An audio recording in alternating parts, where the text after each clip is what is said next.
Jadi aku tuh sering nemuin masalah mengenai MSA di lapangan. Ayo biar lebih clear kita simak satu persatu. Oke? Nah, kita ungkap masalah yang sering terjadi. What is the swipe? S is standard, W is workpiece, I is instrument, P is people, and E is environment. Okay, many thanks, Mr. Basuki. Ingat prinsip SWIP yang kita bahas di sesi sebelumnya, yaitu Standard, Workpiece, Instrument, People, and Environment.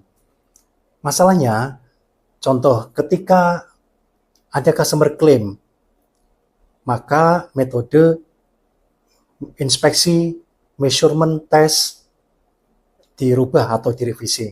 Tetapi pada kenyataannya, MSA mengenai teknik atau metode yang diterapkan dari atau yang muncul dari perbaikan masalah tersebut itu tidak dilakukan MSA.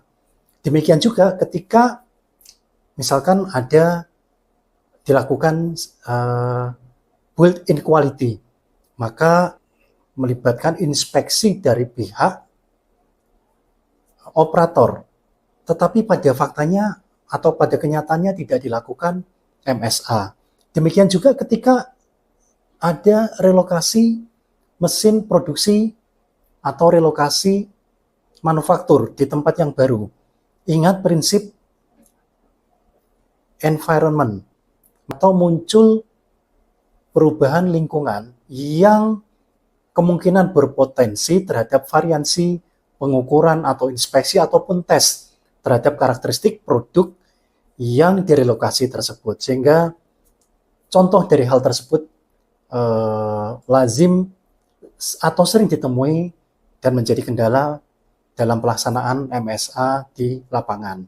Contoh yang lain apa? Contohnya adalah ketika tidak dilakukan MSA terhadap produk yang bersifat tes merusak atau destruktif tes. Contohnya apa, Pak? Uji tarik. Ketika satu benda ditarik, maka terjadi perusakan atau terjadi perubahan secara permanen terhadap karakteristik atau fisik dari produk tersebut. Kemudian secara chemical misalkan ketika dilakukan pengujian dicampurkan dengan sesuatu zat, maka terjadi perubahan yang secara fisik merubah karakteristik dari larutan atau produk yang diuji coba tersebut. Maka hal ini sebenarnya bukan alasan untuk kita tidak menerapkan atau melakukan MSA. Nah, ini juga sering kita temui di lapangan. Oke, yuk kita mulai perbaiki, pahami, dan lakukan.